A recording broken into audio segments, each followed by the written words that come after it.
For my 60th birthday, my son sent me luxury chocolates. I thought it was love, so I brought them to his house to share. I never imagined a gold-wrapped truffle concealed a digital secret that would detonate his marriage. When he called me at midnight, screaming that I had ruined his life, he did not realize that Candy had just handed me the weapon to reclaim my 40-year legacy. My name is Eleanor Hart. I am a 60-year-old widow with silver hair that I stopped dyeing 5 years ago, living alone in a small apartment overlooking the river in Lakebridge, Illinois. To the world, and perhaps even to myself until this morning. I was just a generic outline of a woman. I was the invisible mother, the quiet pensioner who paid her bills on time and vanished into the background of the bustling city. On the morning of my 60th birthday, a courier delivered a package that felt heavy with significance. It was a box of handcrafted chocolates, the packaging sleek and velvety, emblazoned with the gold logo of Heartline Sweets. The press called it the new candy empire of America. I traced the logo with a trembling finger. Inside, a card written in elegant calligraphy read, "To Mom, my inspiration, from Ethan." I felt a flush of heat rise to my cheeks, a mix of pride and a strange, stinging embarrassment. My son, Ethan, was the creative director of Heartline Sweets, in his eyes, and the eyes of his high society friends. I was just the retired mother living on his generosity. I had not expected anyone to remember my birthday, not even my daughter-in-law, Lila. That afternoon, I dressed in my best navy suit and took the box to Ethan's house. It was a sprawling timber and glass structure by the lake, the kind of house Ethan loved to tell people he bought entirely with his own talent. The driveway was already filling up with cars for the dual celebration my birthday, supposedly, but mostly the party for his new investment contract. I found them in the kitchen. It was chaotic and loud. I placed the box on the granite island and opened it. Oh, Eleanor. These are gorgeous. Lila squealed. She was already holding her phone up, the ring light reflecting in her eyes. As a food influencer, she never missed a moment. Guys, look at this unboxing Heartline Sweets literally never misses. Tagging you. Ethan was out in the garage, so I smiled at the camera, feeling useful for once. Here, try them, I said, pushing the box toward Lila and her 3 friends. Ethan sent them. They must be the new batch. I did not notice that some of the truffles were wrapped in a distinct, crinkled gold foil, different from the rest. I simply wanted to share. I handed one of the gold-wrapped ones to Lila. She popped the whole thing into her mouth, smiling for her followers, and bit down hard. A sharp, sickening crunch silenced the room. Lila gagged and spat the contents into her manicured hand. It was not a hazelnut. It was a tiny, plastic-wrapped object.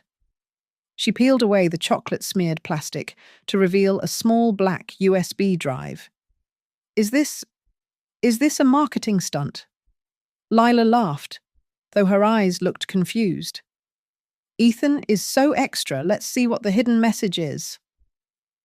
She plugged it into her laptop, which was already open on the counter for music. Her friends crowded around. I leaned in, expecting a brand video or a birthday greeting. The screen flickered to life. It was not a commercial. It was shaky. Handheld footage inside a hotel room. Ethan was there, shirtless, laughing as he pulled a woman who was definitely not Lila onto the bed. The audio was crisp. He was talking about a private celebration for a campaign launch. The kitchen went dead silent. The only sound was the refrigerator humming. Lila stood frozen, her face draining of all color until she looked like a wax statue. Her friends looked at the floor. My heart hammered against my ribs like a trapped bird. I reached out with shaking hands and yanked the USB drive from the port. I am so sorry, I stammered, my voice sounding thin and pathetic. I just wanted to share the candy. I didn't know. Lila looked at me, then at the USB in my hand. She snatched it back with a ferocity that startled me. Without a word, she turned and ran out the sliding glass doors toward her car. At that exact moment, the door from the garage opened. Ethan walked in, wiping grease from his hands, a bright, oblivious smile on his face. "Hey, who's ready to celebrate the big 6-0?" he asked. He stopped when he saw the empty room and the terrified faces of Lila's friends. By nightfall, the party was cancelled. The investors had driven away. Lila was gone. I sat alone in my apartment, staring at the river, the silence pressing against my ears. At exactly midnight, my phone rang. It was Ethan. "You stupid, useless old woman," he screamed. His voice was slurred, thick with whiskey and rage. "You destroyed my life over a box of stupid candy. Why couldn't you just leave it alone?" "Ethan, Shut up," he roared. "I bought that house, I pay for your pathetic apartment. You are nothing without me. You are just a leech. Eleanor. A leech who ruined everything I built because you are too dumb to just eat a piece of chocolate and shut your mouth."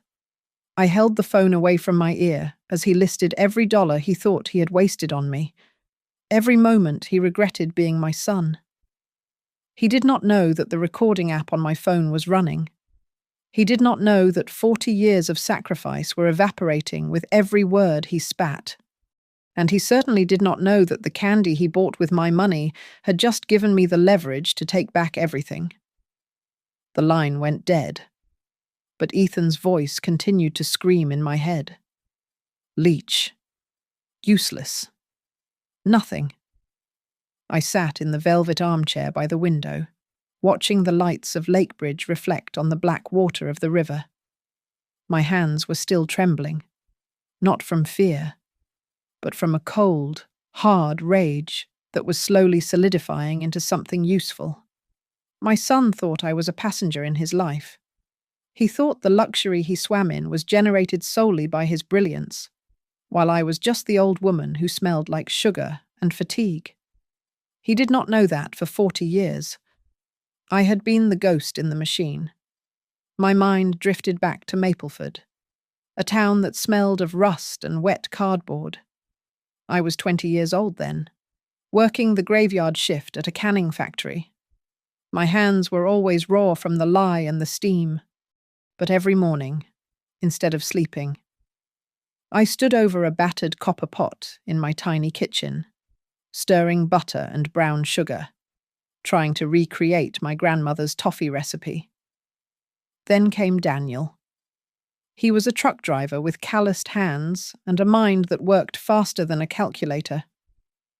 "Eleanor," he had said to me one night, his eyes shining as he looked at my notebook of expenses. "If we cut the packaging cost by 2 cents, we could open a real stand, not just a table at the flea market, a real stand." We scraped together every penny. We opened Hart's Corner, a drafty kiosk on a windy street. For years, we were at war. The big supermarkets squeezed us on sugar prices. Distributors cancelled contracts. We nearly went bankrupt 3 times. I remembered standing in that cramped kitchen, stirring boiling syrup with one hand and bouncing a crying, colicky Ethan on my hip with the other. My legs ached so badly I thought the bones would snap. But I kept stirring. "We are building something.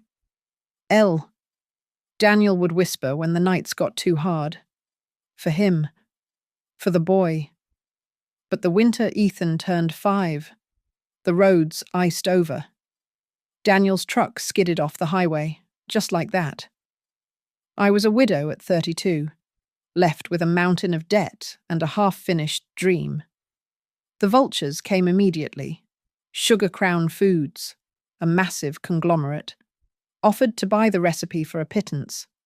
It would have cleared the debts. It would have been the easy way out. Sell it. Mrs. Hart, the man in the grey suit had said. Go home and raise your son. I looked at 5-year-old Ethan playing with a wooden spoon on the floor. I thought of Daniel. No, I said. Instead, I mortgaged the house. I mortgaged the kiosk. I sold Daniel's truck. And then I walked into the offices of Midlake Ventures, a local investment firm. They were sharks, but they were hungry sharks. I offered them a deal that looked like surrender.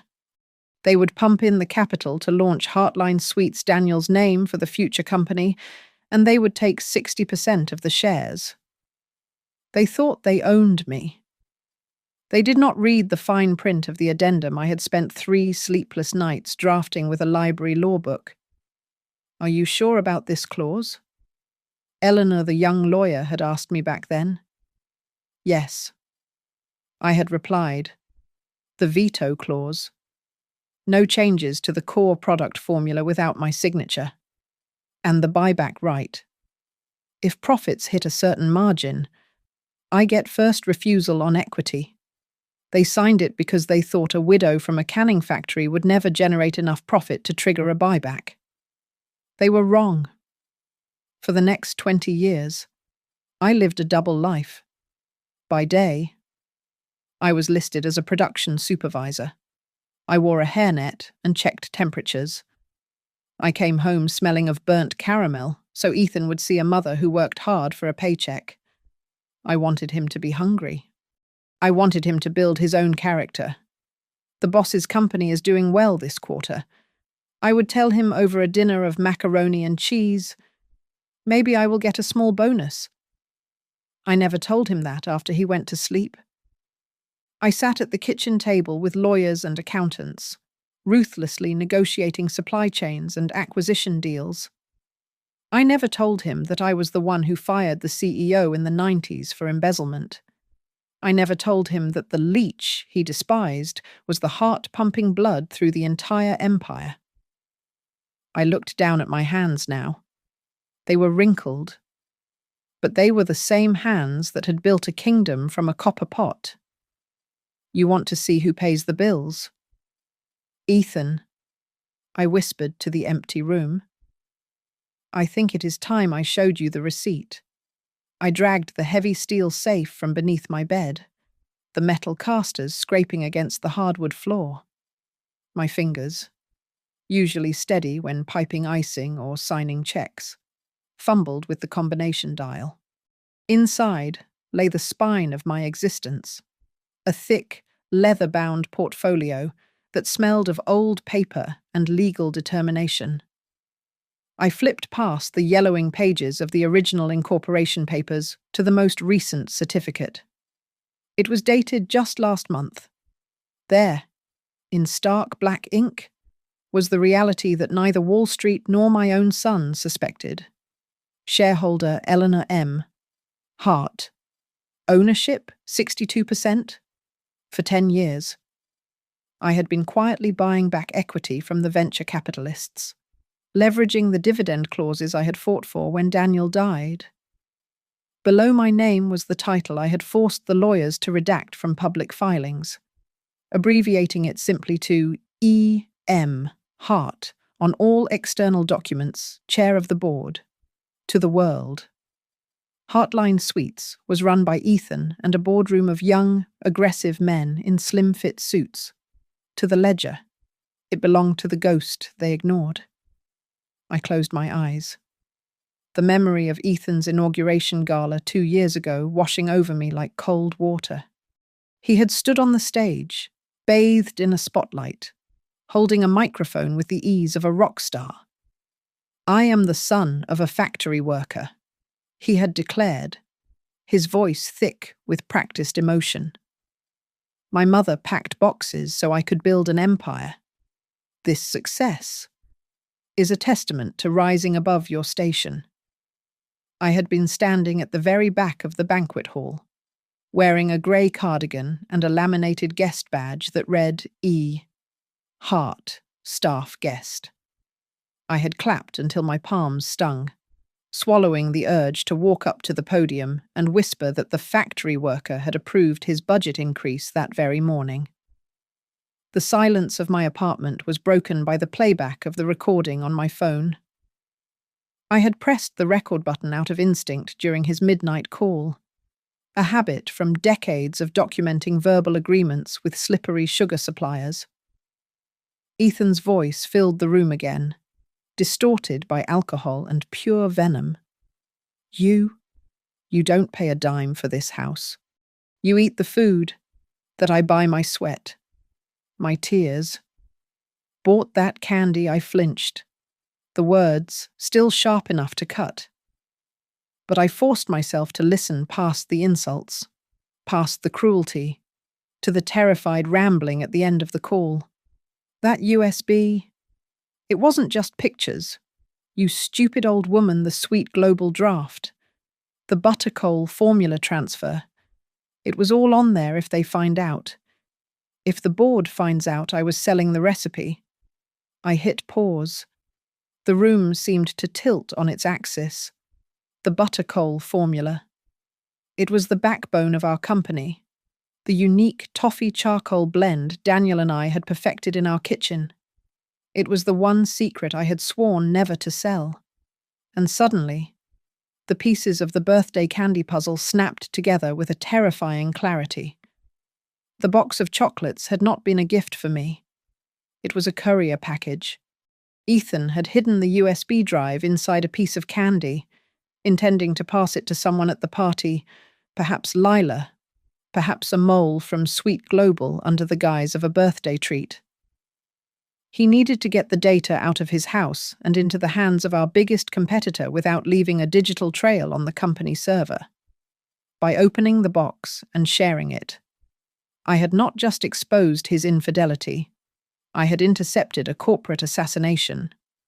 Ethan was not just a cheating husband, he was a traitor.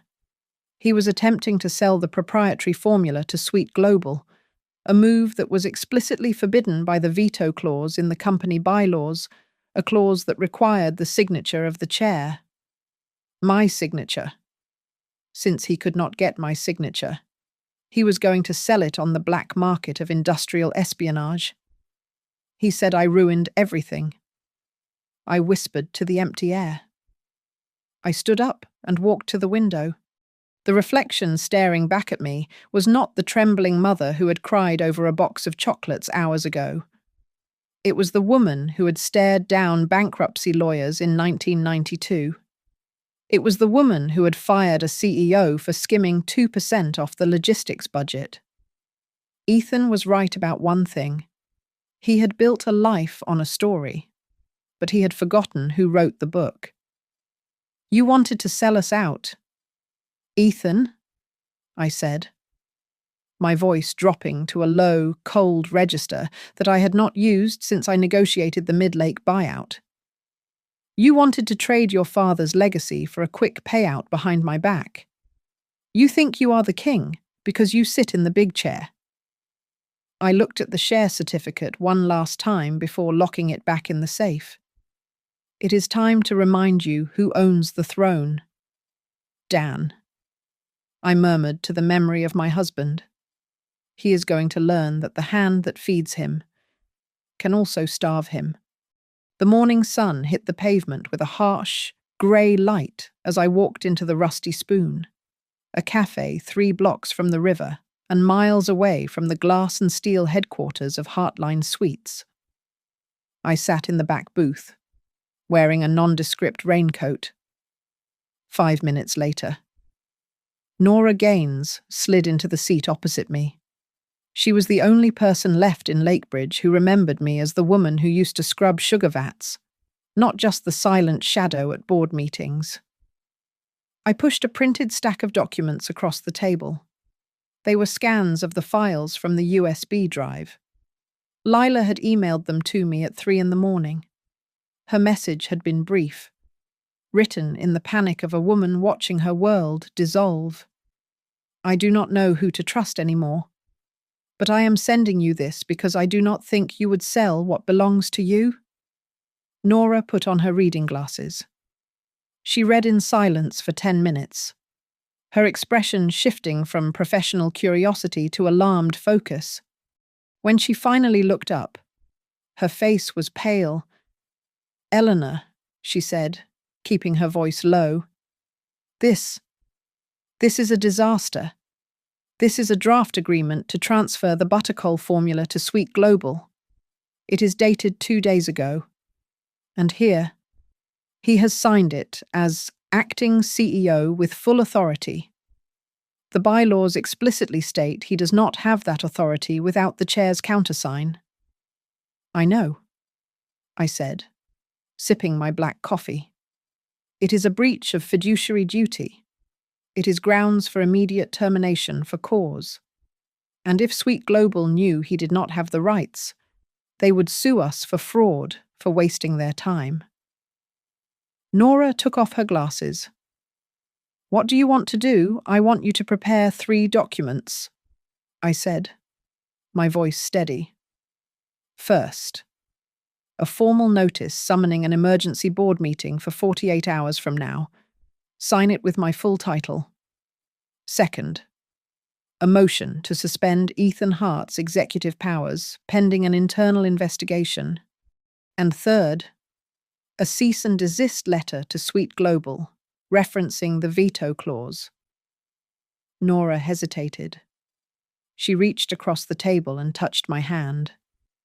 "Eleanor, if you pull this trigger, the gun is pointed right at his head. He will lose his title. He will lose his reputation. He could face criminal charges for corporate espionage.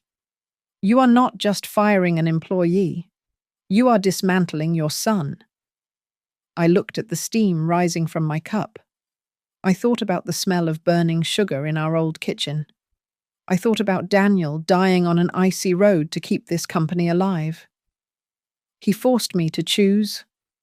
"Nora," I said softly. "He forced me to choose between being a mother and protecting this legacy. I choose the legacy. But I am doing it this way because he needs to face himself. He needs to see the man he actually is when the money is gone." I left Nora with the instructions and walked out. I did not go home. Instead, I sat on a park bench and made a call to North Lake Impact Fund.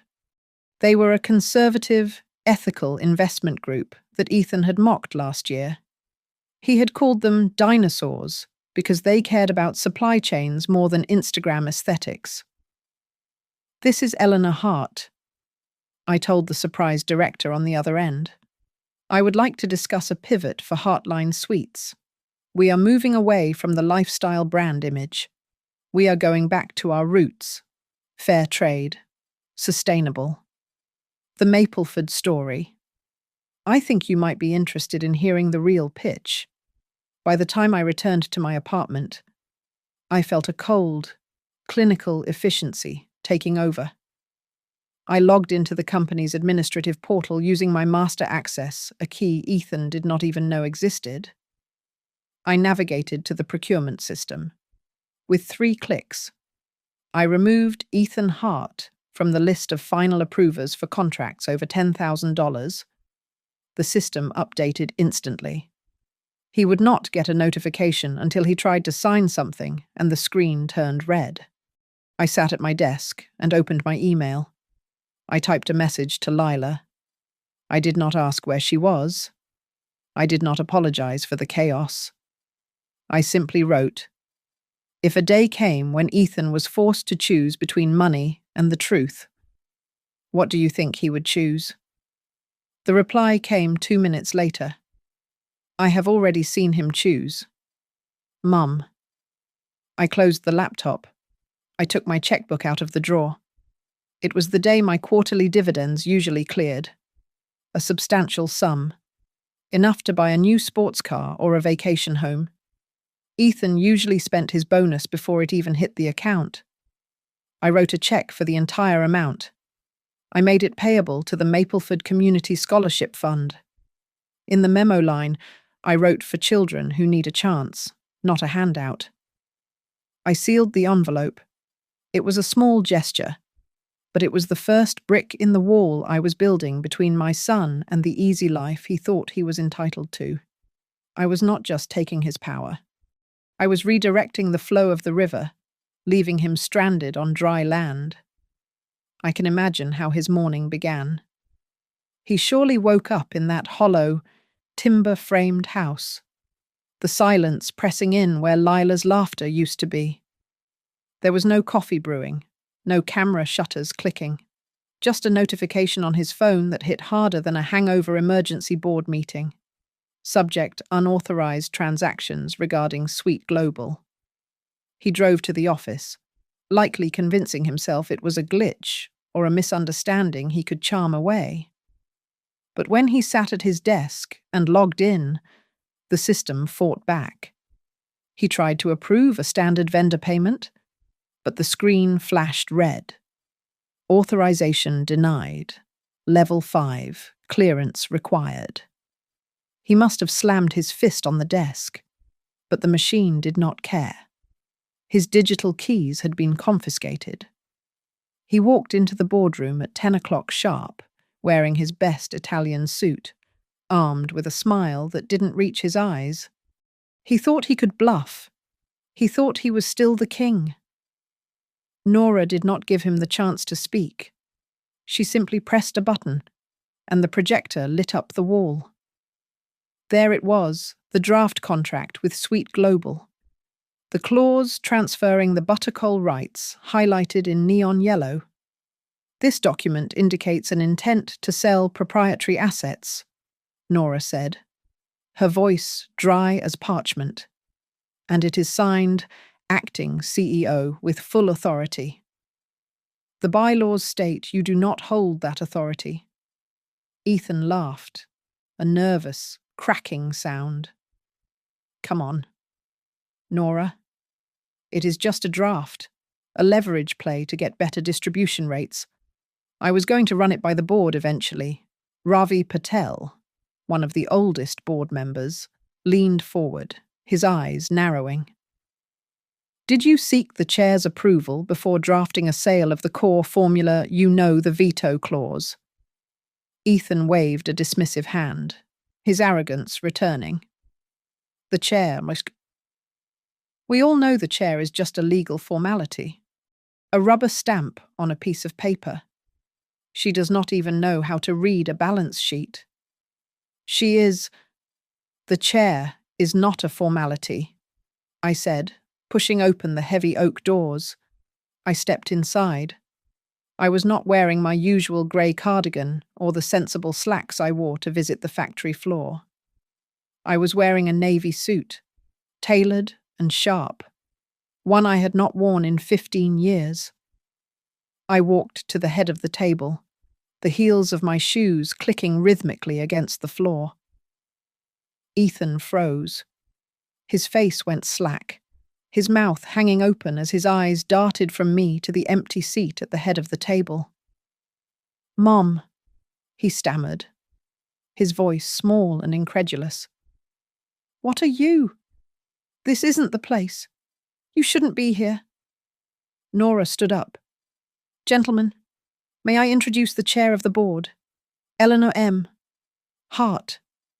The room went silent. Ethan looked like he had been struck physically. He laughed, a weak, breathless sound. Mom, stop it. Go home. In this room, I am not Mom, I said, my voice steady and cold, cutting through the air. I am the chair. And the way you spoke to me on the phone last night, I remember every word. I turned to the screen. I clicked the remote, bringing up a new slide. It was the original incorporation document, zoomed in on the veto clause. This clause exists to prevent exactly what you tried to do. I told the room, ignoring Ethan's pale, trembling face. If this sale had gone through, Heartline would have become a subsidiary. We would have lost control of our own product. This was not a strategy. It was a liquidation. Ethan stood up, his hands shaking. I was doing what was best for the stock price. You do not understand modern business. I understand that you tried to sell my life's work behind my back. I replied. Ravi cleared his throat. I moved to suspend Ethan Hart's executive powers for 60 days, pending a full internal investigation. Seconded, another member said instantly. You cannot do this, Ethan shouted, slamming his hand on the mahogany table, losing all composure. I am the face of this company. I already paid the price with that. That damn USB. What more do you want? The room went deadly quiet. Several board members exchanged glances. He had just admitted the USB was his. He had just confirmed everything. Motion carries. I said. Meeting adjourned. The board members filed out, avoiding Ethan's eyes. When the door clicked shut, we were alone in the vast, silent room. The hum of the projector fan was the only sound. Ethan turned to me, his face twisted in a mix of hatred and humiliation. You want to take it all back? Do you not? He hissed. You want to bury me. Is that it? Does it make you feel big? I looked at him, really looked at him. I saw the fear behind the anger. I saw the boy who used to cry when he scraped his knee, now hidden behind a mask of entitlement. No, Ethan, I said softly, I am not burying you. I am just holding up a mirror. Whether you choose to look at it, that is entirely up to you. I did not see Ethan walk out of the headquarters into the pouring rain, but I know exactly how the water must have felt soaking through his Italian wool suit. He would have fumbled for his phone, dialing Lila's number over and over again, his thumb slipping on the wet screen. I imagine the voice he heard was not hers, but the cold, automated monotone of her voicemail. On Instagram, the account that usually chronicled every minute of their lives was silent. No stories, no posts, just a digital void where his validation used to be.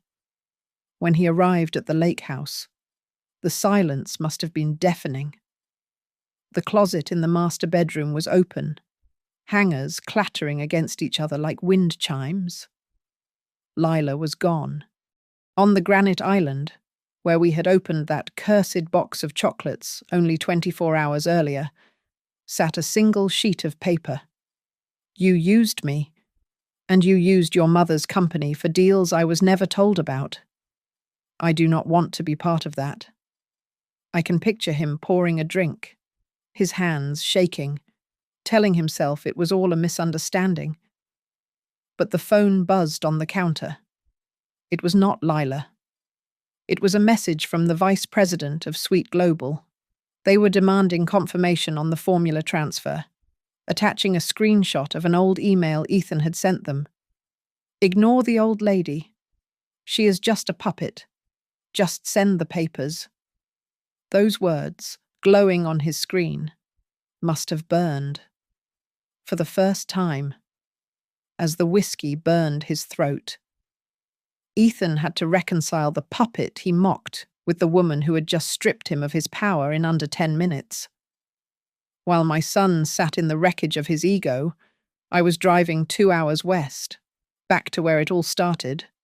I needed to breathe air that did not smell of air conditioning and betrayal. I drove to Mapleford. The town had changed, but the rhythm was the same. I walked past the old canning factory, now a rusted shell, and stopped at the community centre. I met Martha, a woman who used to work the packaging line with me back in 1985. Eleanor, she cried, hugging me with arms that felt like solid oak. We missed you at the opening last year. And the boy, Ethan, he did not show up either. I felt a pang of shame. He was busy. Martha, busy with those internet people. I heard. Martha said, shaking her head. He sent a video message, said he was proud of his humble roots. But he didn't come see the plaque for Daniel. We sat on a bench, drinking coffee from styrofoam cups, while Ethan was likely sitting in a high-end bar in Lakebridge, watching the stock ticker drop. Martha told me stories about his father that I had almost forgotten.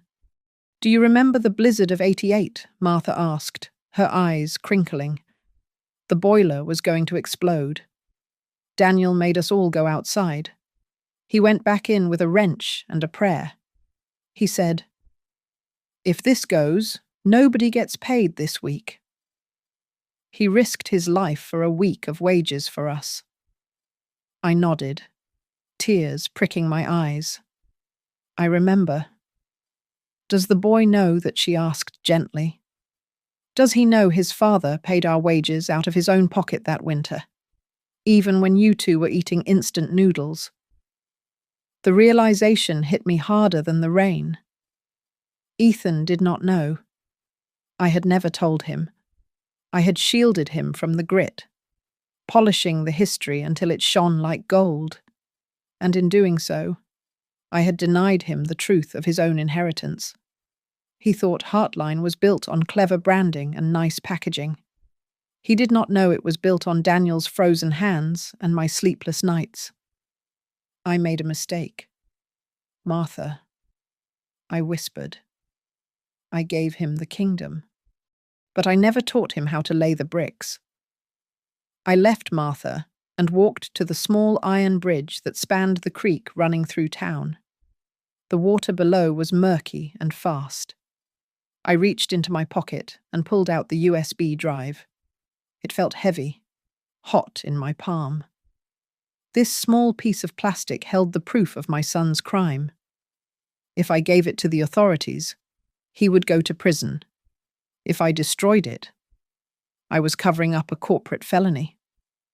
I stood there for a long time, the metal railing cold against my hip. Throw it in, or bring it back, I asked myself aloud. I gripped the drive tighter. If I threw it in, I was saving him again. I would be the mother cleaning up the mess, just like I cleaned up his scraped knees and his unpaid college parking tickets. No, I said to the rushing water. No more cleaning up. I put the USB back in my pocket. I would not destroy it. I would not use it to send him to jail. Not yet. But I would keep it. It was the weight I had to carry, and the sword that would hang over his head until he learned to stand up without looking down on everyone else. 3 nights after the board meeting, a frantic knocking on my door shattered the quiet of my apartment. I opened it to find Lila standing in the hallway. She looked nothing like the polished influencer who had smiled for the camera at the party.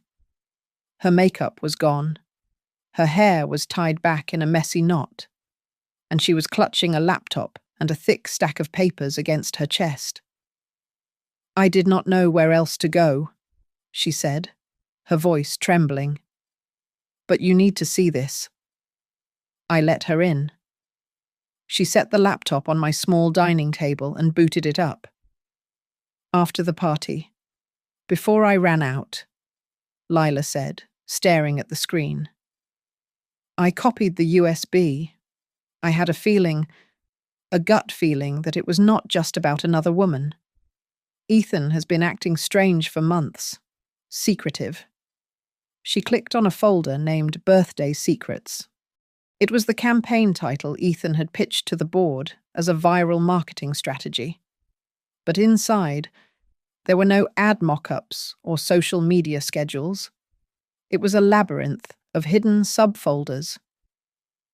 Look at the spreadsheets. Mom, Lila said, pointing to a column of numbers.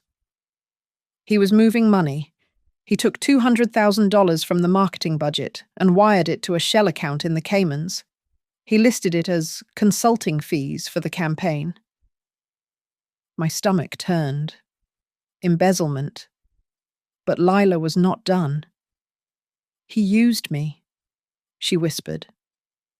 Every time there was bad press, like when we cut the healthcare benefits for the factory workers last year, he told me to post a controversy, a vacation video, a rant about bad service, anything to get people looking at me instead of the company. I was his shield. She opened a video file. It was time-stamped 3 weeks ago. It was footage from a bar, shaky and dim, clearly recorded by someone sitting across from Ethan. My son was holding a glass of scotch, his face flushed. I leaned in, watching my son's pixelated face twist into a sneer. The old lady is clutching the pearls too tight. Ethan's voice slurred through the speakers. But I have a plan. I sell the Buttercoal formula to Sweet Global. The news leaks, Heartline stock crashes. I buy back the shares for pennies on the dollar. Then, I declare her mentally unfit. I push her out of the chair and into a nursing home. Then I own it all. The video ended. The silence in my apartment was heavy enough to suffocate us. My face felt cold, drained of blood, but my voice remained steady. He is not just betraying the company. He is calculating how to betray his own blood. Lila started to cry, a soft, broken sound. I thought he was ambitious. I thought he was working hard for us. I did not know. I did not know he was a monster. There is more, Lila said, wiping her eyes with the back of her hand. She pulled a document from the stack of papers. I found emails between Ethan and Lennox at Midlake Ventures, the investment fund that backed you in the beginning. Midlake, I asked sharply. They are our partners. They are broke, Lila said. Lennox made some bad bets on tech startups. He needs a payout. Ethan promised him that if the Sweet Global deal goes through, the cash injection will save Midlake. In exchange, Lennox agreed to back the motion to remove you as chair. They were going to say you were senile, that you were making bad decisions. I sank into my chair. It was not just a rebellious son acting out. It was a coordinated financial coup. I was the last pawn standing between Heartline Sweets and a total liquidation of its soul. Lila looked at me, her eyes red-rimmed but clear. I still love the version of him I thought existed, she confessed. But I cannot go back. He does not even see a problem with what he is doing. He thinks he is just playing the game. She took a deep breath. Mom, if I give this evidence to the police, he goes to prison for a long time. Fraud, embezzlement, corporate espionage. She paused, her hand hovering over the laptop. If there is a way for him to lose it all without going to jail, is that the best path for him? She asked. I looked at the dark river outside my window, thinking of the little boy who used to wait for me to come home. I thought about the prison cell that awaited him if I made one phone call. And then I thought about the man in the video, laughing about putting me in a home. Sometimes, I said slowly, losing everything is the only lesson left. If we shield him from the consequences, he stays a monster. But the way we make him lose, that will decide if there is anything human left to save. I looked at Lila. We do not go to the police yet. We go to the boardroom. We burn the ground he stands on, not to kill him, but to see if he can learn to walk through the fire. The boardroom was colder than usual, the air conditioning humming against the tension that filled the space. I had summoned everyone the full board, Lennox from Midlake Ventures, and the representatives from North Lake Impact Fund under the guise of a strategic review. Before the doors opened, I cornered Lennox in the hallway. He looked tired, his suit slightly rumpled. He was a man standing on the edge of a precipice, and we both knew it. "I know you are in trouble, Lennox," I said, keeping my voice low so the secretaries would not hear. "I know your tech investments tanked. You are desperate for the sweet global buyout to cover your losses." He started to protest, but I cut him off. "If you sell to Sweet Global, you get a quick payout, but you lose the only asset in your portfolio that has a soul. And when the fraud investigation into Ethan hits, your reputation goes down with him." I gestured to the woman standing behind me, the director of North Lake. "Or, you back my restructuring plan. We pivot to a sustainable model. The returns will be slower, maybe 3 years instead of 3 months, but they will be solid. And you stay clean." Lennox looked at me, then at the North Lake director. He nodded once, a sharp, defeated jerk of the chin. "Just keep me solvent.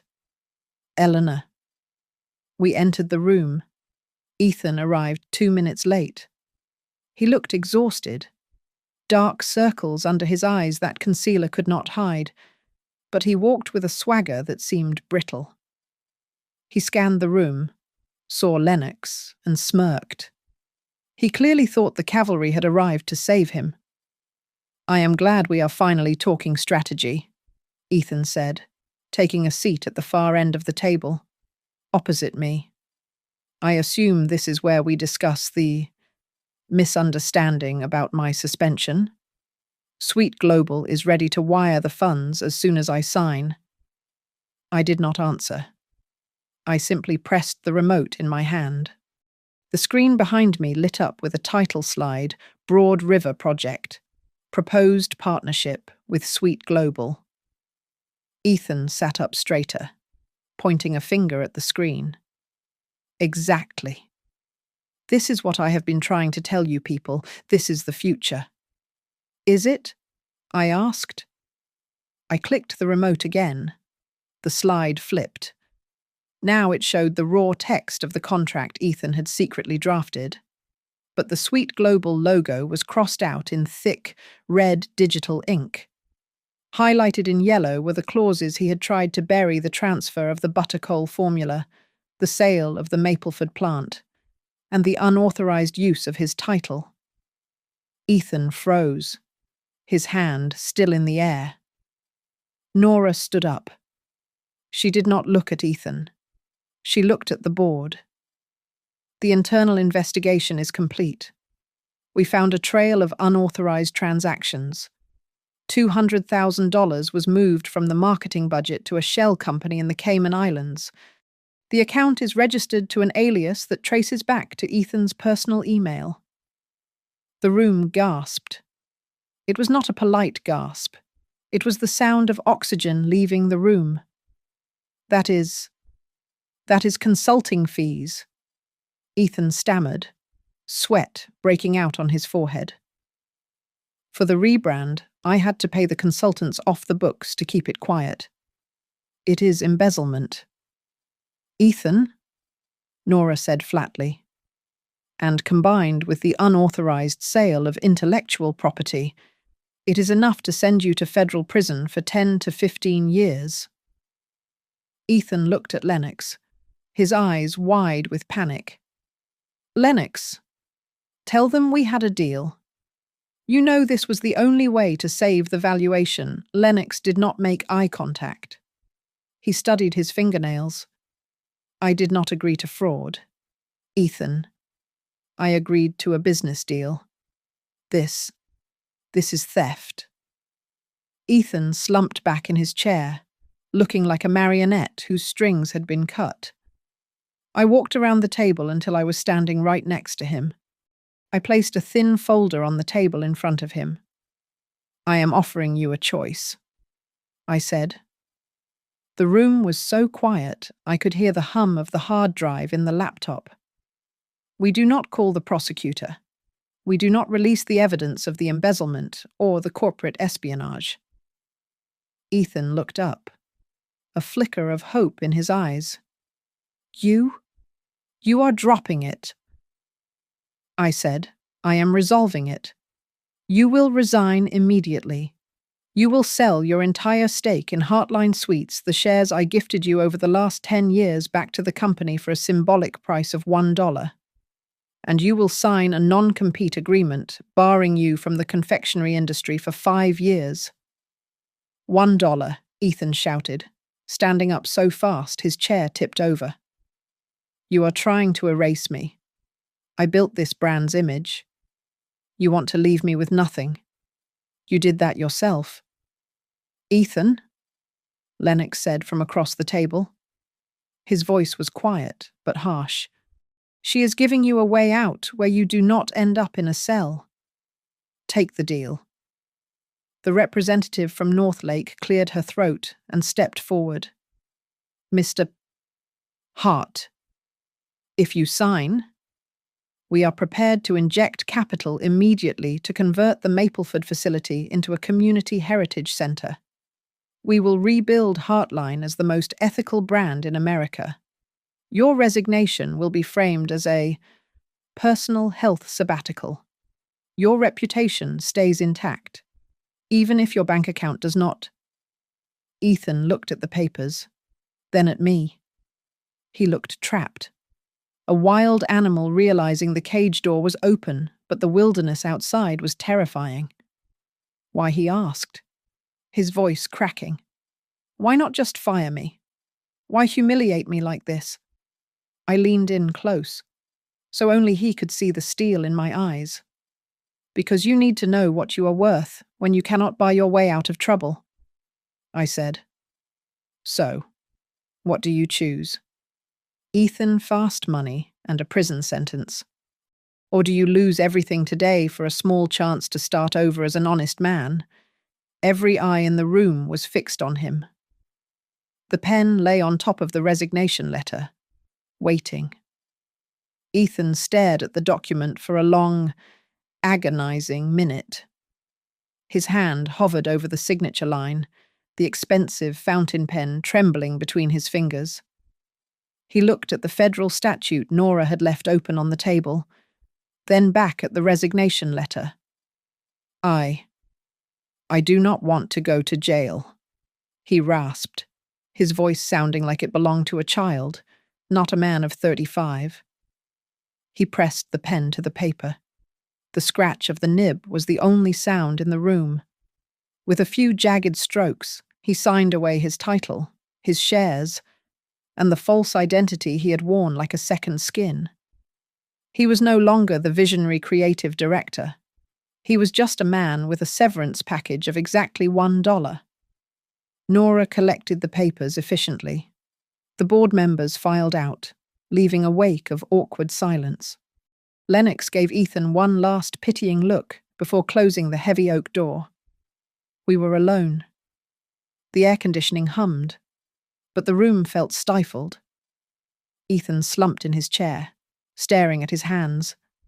Then he let out a dry, cracked laugh. Congratulations. Mom, he said, looking up with eyes red from unshed tears. You won? You have the company, and I have nothing. Is this what you wanted, to see me crawl? I have had this company since before you knew how to read. Ethan, I replied, my voice steady but quiet. What I reclaimed today was not equity.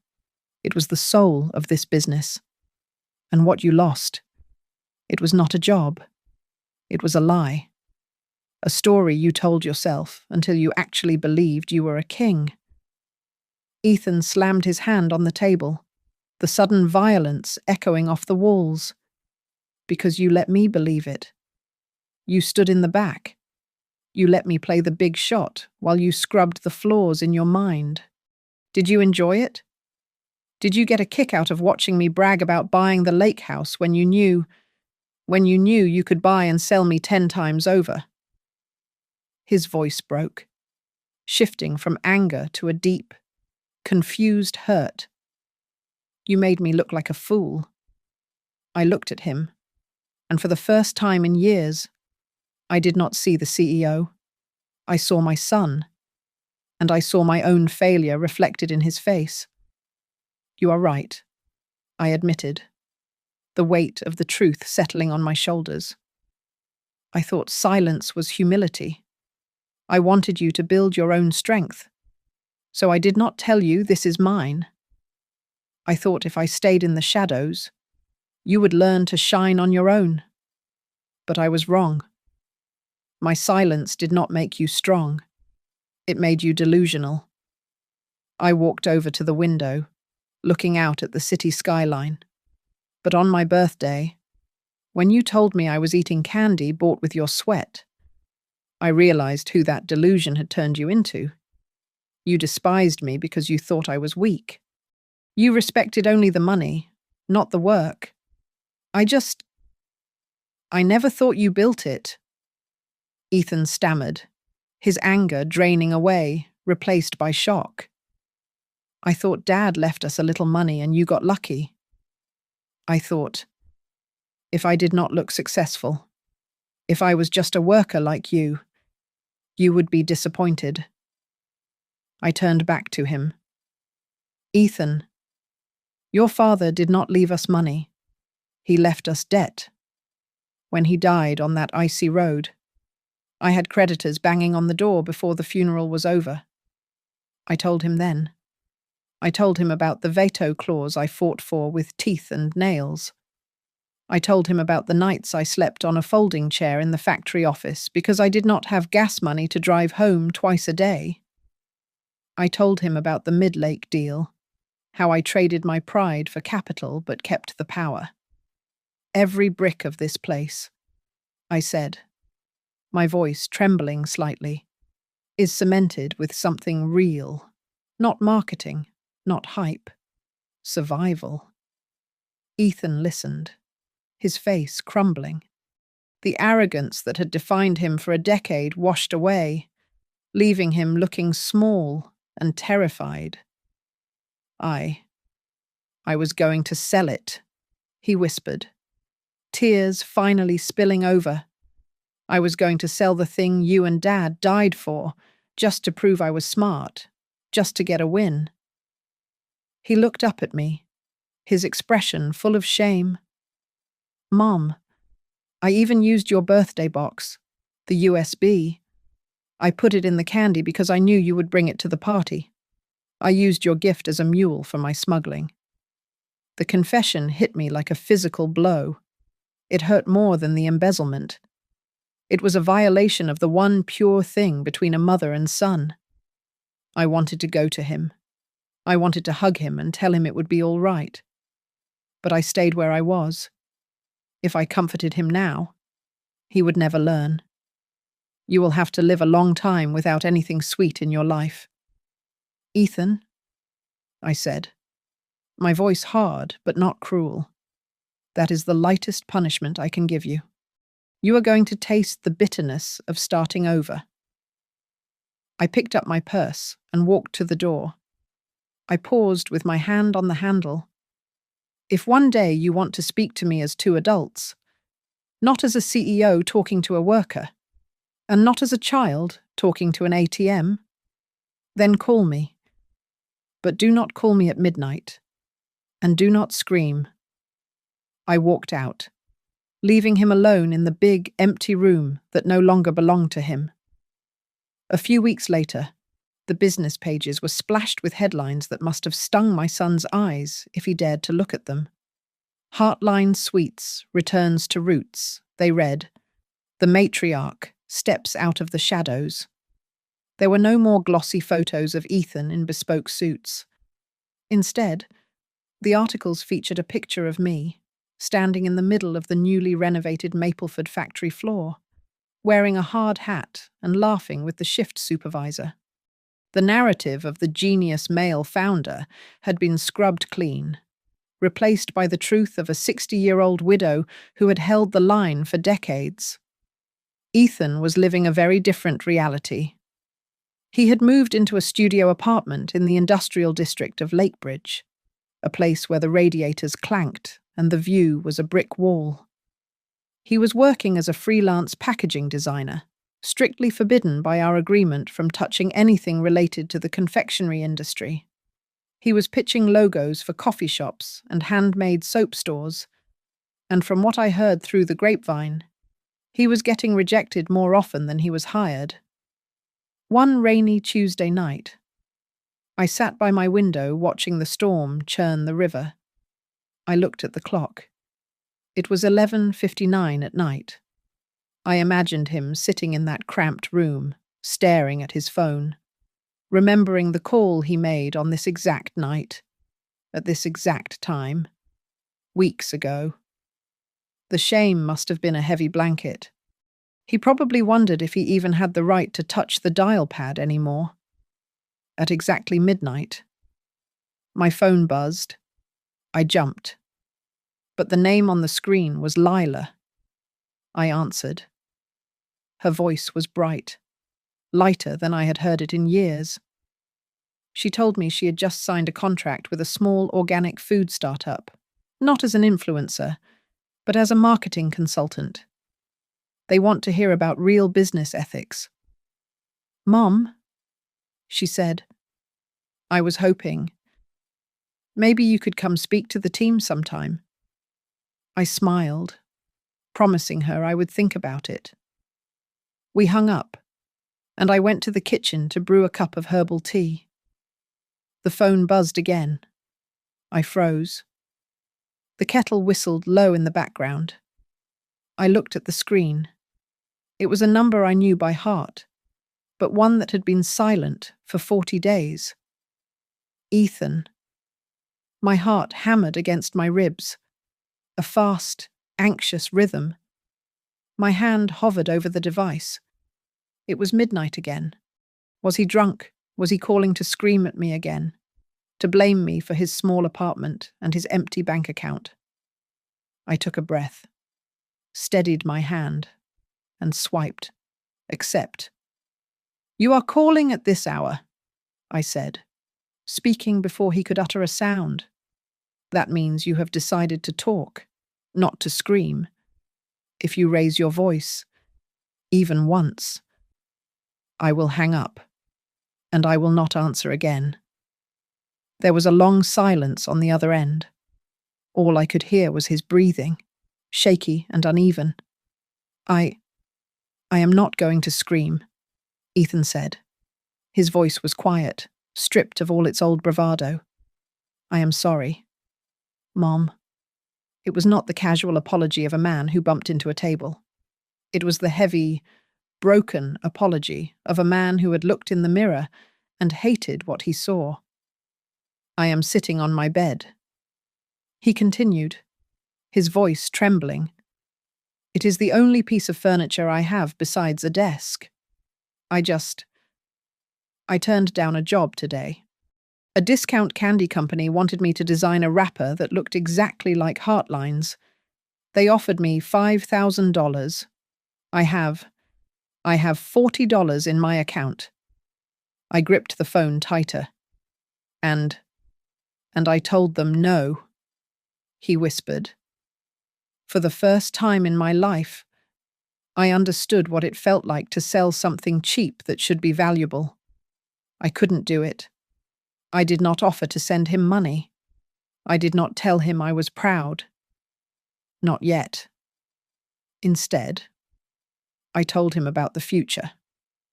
"We are opening the factory for tours next month," I said, my tone calm, as if I were discussing the weather.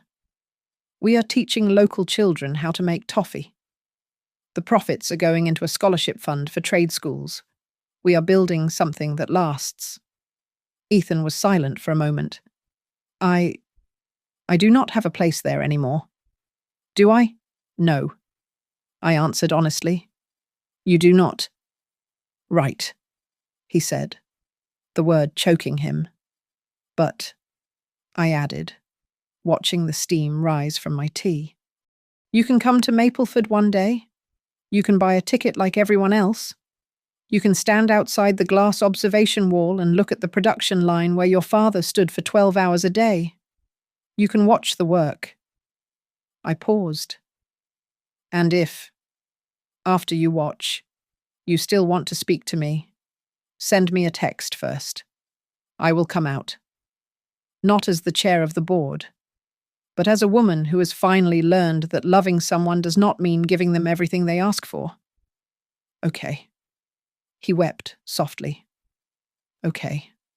Mom? Ethan, I said, preparing to end the call. On my birthday.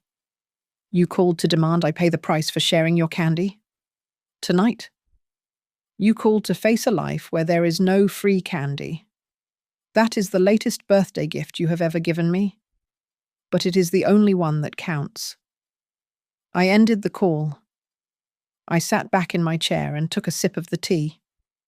It was slightly bitter, but it was warm, and for the first time in 40 years, it tasted like peace. My revenge was not leaving him with nothing. It was forcing him to finally taste his own life, without the sugar. Thank you so much for listening to my story. Please drop a comment below, letting me know where in the world you are tuning in from. I would love to chat and hear your thoughts on Ethan's journey. And please, do not forget to subscribe to Grandma's Family Diary, like this video, and hit that hype button so we can get this story heard by even more people.